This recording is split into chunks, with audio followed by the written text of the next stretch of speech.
Hi there, Alex Javaris here. For this demo, I'm going to be drawing a portrait in charcoal of my buddy Dylan. Even though I'm working in charcoal, I'm going to be using the same mass drawing technique that I use when I'm painting, establishing the larger areas of light and dark before working on the details. I'm using soft vine charcoal on medium grain Ingres paper by Fabriano.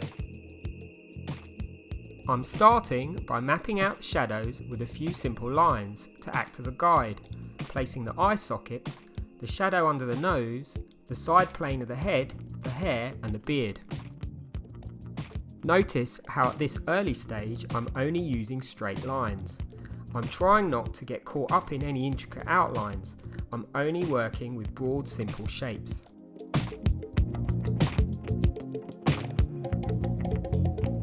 Pretty early on, I'll start massing in the darks, putting the charcoal down quite heavily onto the paper. I often find I can only really see if my shapes are accurate after the darks have been added. I'll then unify the charcoal into a single overall tone by rubbing it into the paper with my thumb.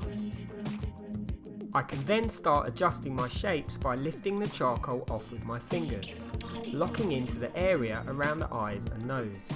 As I get more accurate, I'll start adding a few dark accents.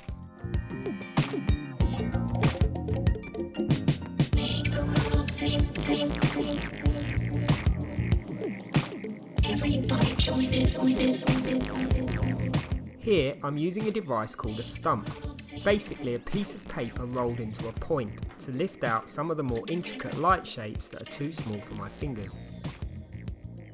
Now in his book, The Practice and Science of Drawing, Harold Speed actually complains about the use of the stump. He didn't think charcoal should be used in this way, and a mass drawing technique like this should only be used when painting. He much preferred line drawing and hatching, like in earlier Renaissance drawings, and he's probably right. This isn't the easiest way to use charcoal. I generally find it quite fiddly. As a medium, charcoal on paper is a lot less forgiving than oil paint. There's only so many times you can correct and adjust your drawing before you scar the paper and make a complete mess. And quite a few of my charcoals end up in the bin.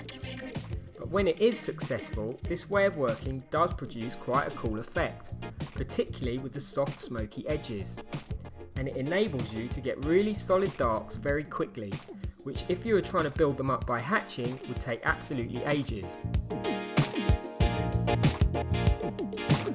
When I'm completely happy with the drawing, I'll finish off by lifting off the lightest highlights with a kneaded putty rubber. I'll always make sure I'm 100% certain before using the rubber. Because it leaves a residue, if you go over where the rubber's been with more charcoal, you'll end up leaving greasy marks. So there you have it, a portrait in charcoal using mass drawing, completed in 2 hours. I hope you enjoyed watching. Please subscribe if you want to see more demos. Everyone is under the roof.